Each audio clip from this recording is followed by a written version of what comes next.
আজি বিটিআৰ অঞ্চলত যি পৰিবৰ্তনেৰ জাগৰণ আৰম্ভ হয়েছে এই পৰিবৰ্তনেৰ জাগৰণ সফল হওয়া বলে আজি অসমৰ ভাৰতৰ বিভিন্ন ৰাজ্যে আমাৰ আগত এটি অবগত কৰাইছে। বিটিআর অঞ্চলত এটা রাজনৈতিক জাগরণের প্রয়োজন আছিল, যি জাগরণের দ্বারা এই অঞ্চলত দুর্নীতি ভ্রষ্টাচার ভয় ভিড় রাজনীতি চলি আছিল। ওই গণতান্ত্রিক বক্তব্যৰ ওই গণতান্ত্ৰিক চিন্তাধাৰাৰে কিছুমান মুসলিমে ব্যক্তিয়ে এই অঞ্চলত ৰাজত্ব কৰি আছিলে, একনায়কত্ববাদ চলাই আছিলে। এই একনায়কত্ববাদ দুৰ্নীতি ভ্ৰষ্টাচাৰ ভয় ভিড় ৰাজনীতি উফৰাই পেলাই সকলো জাতি জনগোষ্ঠী একেলগে মিলি এটা সমন্বয়ৰ এটা নিৰাপত্তাৰ শান্তিৰ এটা বাতাবৰণ সৃষ্টি কৰিবলৈ ইউপিপিএল দলে আজিৰ পৰা 8 মাহ আগত আমি আৰম্ভ কৰিছিলোঁ। আৰ যি দেখিবলৈ পালো সৰকাৰ গঠন কৰাৰ আগতে ইউপিপিএলৰ যি উদ্দেশ্য বহুখিনি উদ্দেশ্য এটা সফল হৈ গ'ল। এটা হল আমার মাজত নিরাপত্তা, যোৱা 27 জানুৱাৰীত যি চুক্তি হৈ গ'ল, এই চুক্তিৰ পিছত বিটিআৰ অঞ্চলত বসবাস কৰা সকলো জাতি জনগোষ্ঠীৰ লোক ইতিমধ্যে নিৰাপত্তা পাবলৈ সক্ষম হৈছে। যোৱা 17 বছৰত ৰাইজে বিভিন্ন ভয়ভীত, বিভিন্ন শংকাত ভুগিব লগা হৈছে, বিভিন্ন সমস্যাৰ সন্মুখীন হ'ব লগা হৈছে, বিভিন্ন সমস্যাৰ সৃষ্টি কৰাৰ কাৰণে ৰাইজে বিভিন্ন পৰিস্থিতিত ভুগিব লগা হৈছে। আৰু ইয়াৰে ফলস্বৰূপে আমাৰ মাজত এটা জনগোষ্ঠী আনটো জনগোষ্ঠীৰ মাজত বিশ্বাস হেৰাই গৈছে।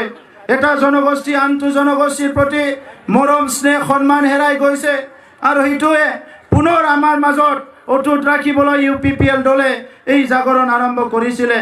আৰু আজি আমি ক'বলৈ বিচাৰিছোঁ, UPPL দল কোনো বড় অসমীয়াৰ দল নহয়।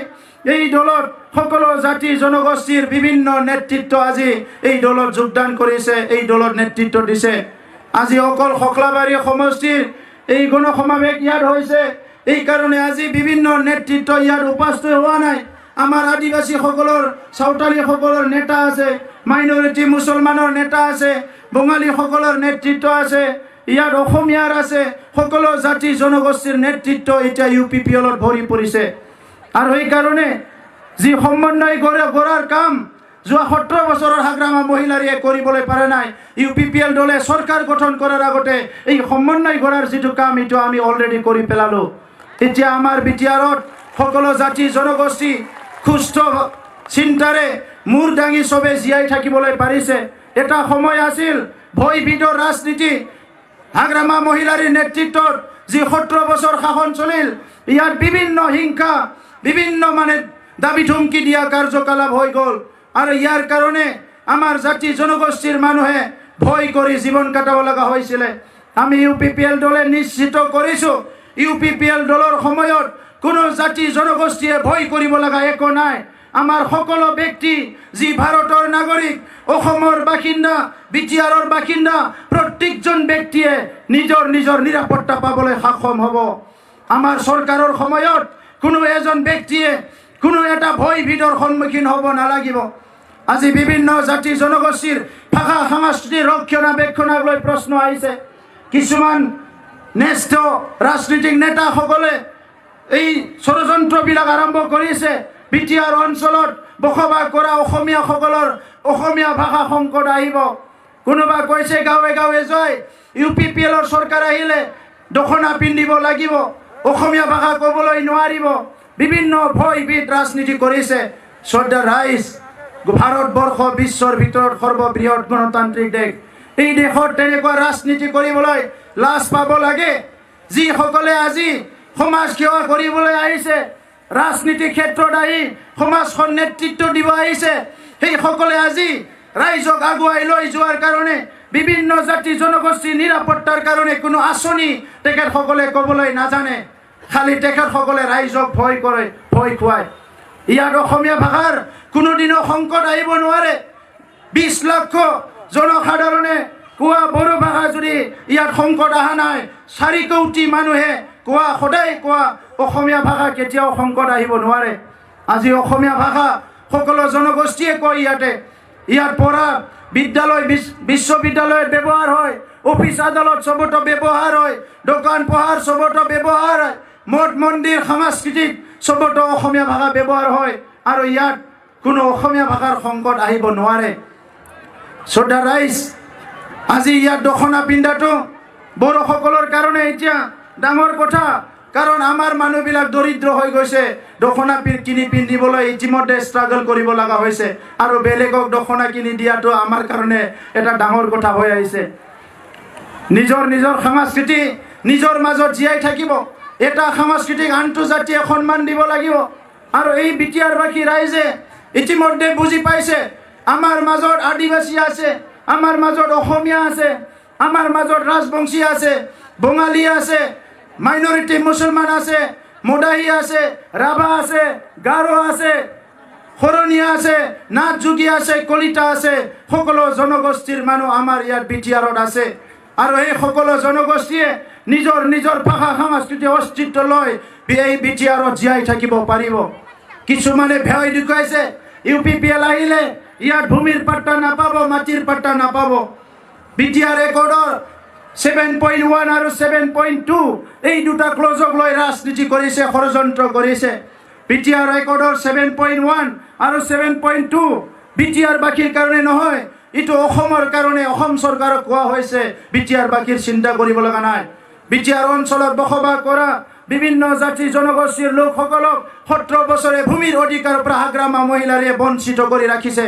আৰু আমি আপোনালোকৰ আগত স্পষ্ট কৈছোঁ, UPPL চৰকাৰ গঠন কৰাৰ লগে লগে 6 মাহৰ ভিতৰতে সকলো জাতি জনগোষ্ঠীৰ ভূমিৰ সমস্যা সমাধান কৰা হ'ব। ছোটা ৰাইজ, আমাক নিৰাপত্তা লাগে, আমাৰ জীৱন সম্পত্তিৰ নিৰাপত্তা লাগে, ভাষা সংস্কৃতিৰ নিৰাপত্তা লাগে, আমাক শান্তি লাগে। শান্তি প্ৰতিষ্ঠা কৰিবলৈ হাগ্ৰামা মহিলাৰে যথেষ্ট সুযোগ পাইছিলে। 2012ত সংঘৰ্ষ হৈ গ'ল, 2008ত সংঘৰ্ষ হৈ গ'ল, 2014ত সংঘৰ্ষ হৈ গ'ল। আৰু এইখিনি সময়ত শান্তি প্ৰতিষ্ঠা কৰাৰ কাৰণে হাগ্ৰামা মহিলাৰে একো পদক্ষেপ নল'লে। বড় অনাবড় সৃষ্টি হ'ল। এই ভুল বুজাবুজি সমাপ্ত কৰিবলৈ হাগ্ৰামা মহিলাৰে কোনো পদক্ষেপ নল'লে। শান্তি প্ৰতিষ্ঠা কৰিবলৈ এখন চৰকাৰে ইচ্ছা কৰিলে, এখন চৰকাৰৰ সদিচ্ছা থাকিলে তেখেতসকলে তাৎক্ষণিকভাৱে কৰিব পাৰে। কিন্তু 17 বছৰত হাগ্ৰামা মহিলাৰে এইটো নকৰিলে। আৰু আজি আমি UPPLৰ নেতৃত্ব যিসকলে নেতৃত্ব বহন কৰিছে, সেইসকলে যোৱা 27 জানুৱাৰীত এটা শান্তি চুক্তি কৰি চিৰস্থায়ীভাৱে আমি শান্তি প্ৰতিষ্ঠা কৰিবলৈ সক্ষম হৈছোঁ। আজি আপোনালোকৰ আগত মই ক'বলৈ বিচাৰিছোঁ, এই শান্তি প্ৰক্ৰিয়া, এই শান্তিৰ বাতাবৰণ, এই শান্তিৰ পৰিস্থিতি আমাৰ মাজত যদি দীৰ্ঘজীৱী হ'ব লাগে, শান্তি বিচৰা কোনোবা নেতাসকলে নেতৃত্ব দিয়া দলে আমাৰ UPPLত চৰকাৰ গঠন কৰিব লাগিব। তেতিয়াহে শান্তি আমাৰ মাজত বিৰাজ কৰিব। যিসকলে শান্তি নিবিচাৰে, অশান্তি বিচাৰে, হিংসা কৰে, সেইসকলৰ হাতত কোনোদিনে শান্তি ইয়াত চিৰদিনৰ কাৰণে চিৰস্থায়ী নহ'ব। BPFৰ চৰকাৰৰ সময়ত আমি আশা কৰিছিলোঁ আমাৰ অঞ্চলৰ ৰাস্তা ঘাট ভাল হ'ব, আমাৰ অঞ্চলত স্কুল কলেজৰ সমস্যা সমাধান হ'ব, আমাৰ অঞ্চলত হস্পিটাল নিৰ্মাণ হ'ব, আমাৰ অঞ্চলত ছাত্ৰ ছাত্ৰী গুণগত শিক্ষাৰ ব্যৱস্থা কৰিব, নিবনুৱাসকলৰ সংস্থাপনৰ ব্যৱস্থা কৰিব। কিন্তু একো কাম নহ'ল। 17 বছৰে হাগ্ৰামা মহিলাৰে আমাৰ ৰাইজক প্ৰতাৰণা কৰিলে। এই প্ৰতাৰণাই আজি ৰাইজক শংকিত কৰিছে, ৰাজনীতিৰ প্ৰতি এটা ঘৃণা জন্মিছে। শ্ৰদ্ধা ৰাইজ, আমি ৰাজনীতিৰ প্ৰতি ঘৃণা কৰিব নালাগে। কোনোবা ব্যক্তিয়ে ভুল কৰিছে, কোনোবা ব্যক্তিয়ে আমাক প্ৰতাৰণা কৰিছে, আমাক ঠগ প্ৰবঞ্চনা কৰিছে, ইয়াৰ কাৰণে এটা ৰাজনীতিক প্ৰক্ৰিয়া ভুল হ'ব নোৱাৰে। আজি আমাৰ হাতত সময় আহিছে, এইটোৱে আমাৰ সুযোগ। 17 বছৰত যিসকলে প্ৰতাৰণা কৰিলে, ঠগ প্ৰবঞ্চনা কৰিলে, দুখীয়া গৰীব মানুহৰ কাৰণে অহা আইৱাজ ঘৰৰ পইচা, জব কাৰ্ডৰ পইচা, বৃদ্ধ পেঞ্চনৰ পইচা, মিড ডে মিলৰ পইচা, আমাৰ শিশুসকলৰ অংগনবাড়ীৰ খাদ্যৰ পইচা খাই দিলে। যিসকলে খুটা কম্বলৰ নামত হাজাৰ হাজাৰ কোটি টকা লুটি খালে, সেইসকলক খেদি পেলাই ভাল এটা শাসন আনিব লাগিব। BTR অঞ্চলত শাসনৰ নামত যি শোষণ চলিছে, এই শোষণটো দূৰ কৰিলেহে আমাৰ দুখীয়া মানুহ, আমাৰ খেতিয়কসকল, আমাৰ মহিলাসকল, সকলো শ্ৰেণীৰ মানুহ আগবাঢ়ি যাব পাৰিব। এই গোটেই কথাবিলাক নিৰ্ভৰ কৰে ৰাজনীতিক নেতাসকলৰ সদিচ্ছাৰ ওপৰত।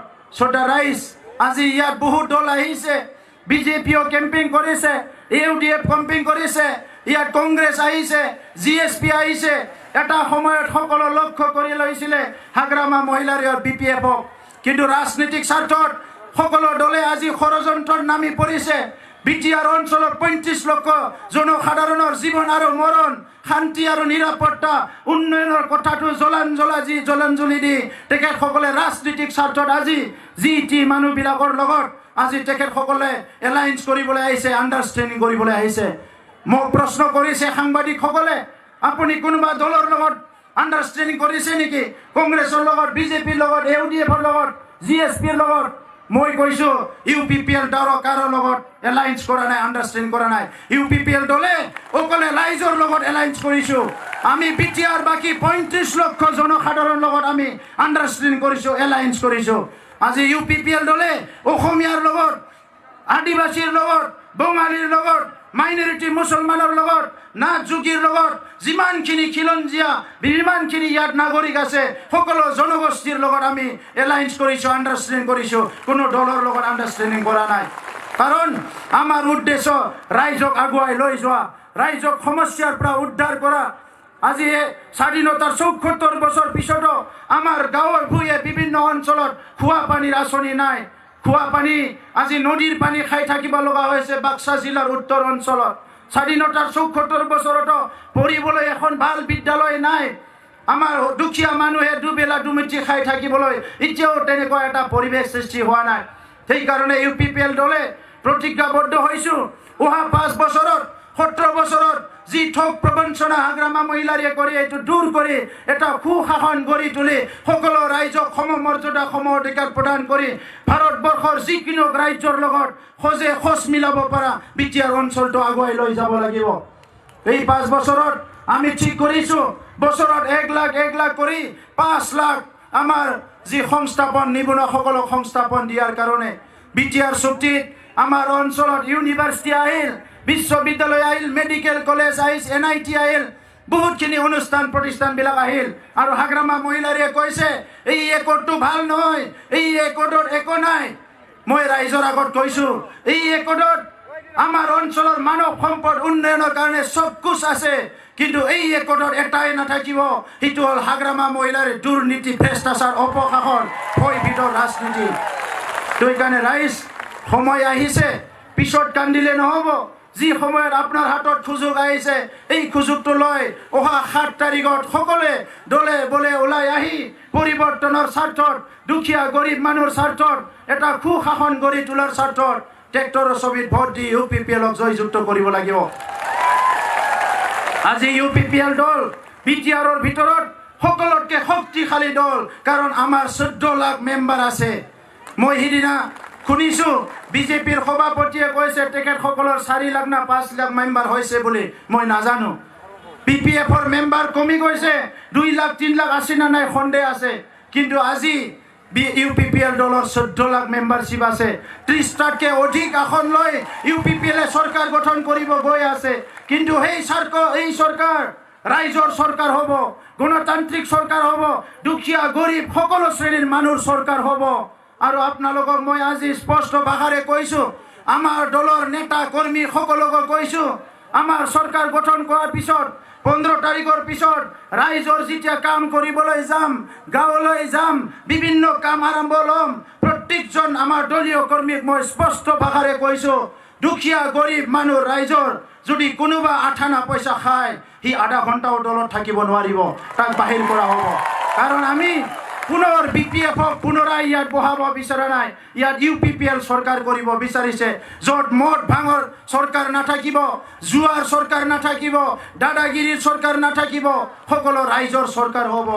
তো সেইকাৰণে আজি যিসকল ব্যক্তি আমাৰ দলত জইন কৰিছে মই তেখেতসকলক আদৰণি জনাইছোঁ। আজি UPPL দলত এই 7 মাহে দিনে নিশা জইন কৰি আছে। আজিৰ দিনতো কমচে কম এনটিআৰ বিটিআৰত 5000 মানুহ জইন হ'বলৈ গৈ আছে আমাৰ দলত। আজি ব্যক্তিসকলে এইকাৰণে আহিছে, 17 বছৰত বিকল্প পোৱা নাই, নতুন নতুন দল অসমৰ পৰা আহিছে, ভাৰতৰ পৰা আহিছে, সেই দলৰ প্ৰতি ৰাইজে বিশ্বাস কৰা নাই, কাৰণ তেখেতসকলে বিভিন্ন দুৰ্যোগৰ সময়ত, দুখৰ সময়ত আমাৰ ৰাইজৰ ওচৰত অহা নাই। আজি ভোট লাগে কাৰণে আহিছে, কিন্তু দুৰ্যোগৰ সময়ত অহা নাই। দুৰ্যোগৰ সময়ত, দুখৰ সময়ত যদি থিয় দিছে, আজি UPPL নেতৃত্ব বহন কৰা ব্যক্তিসকলে থিয় দিছে। সেইকাৰণে ৰাইজৰ আস্থা আৰু বিশ্বাস UPPL দলৰ লগতে আছে। আৰু খোখলাবাৰী সমষ্টিত এতিয়া আগতে কৈ আছিল বড়ো অকল বড়ো আছে, এতিয়া বড়ো, অসমীয়া, মদাহী, শৰণীয়া, আদিবাসী সকলো জনগোষ্ঠী দলে বলে UPPL দলত ওলাই আহিছে। আৰু মোৰ সন্দেহ হৈছে আমাৰ অপজিশ্যনৰ যিসকল কেণ্ডিডেট তেখেতসকলে নিজৰ যি মানে ছিকিউৰিটি পইচা দিছিলে সেইখিনি ৰিটাৰ্ণ পাবনে নাই, কাৰণ আমি সকলোতকৈ বেছি ভোট পাবলৈ গৈ আছোঁ। তো সেইকাৰণে ৰাইজ কোনো সন্দেহ কৰিব লগা নাই, আগবাঢ়ি যাব লাগিব।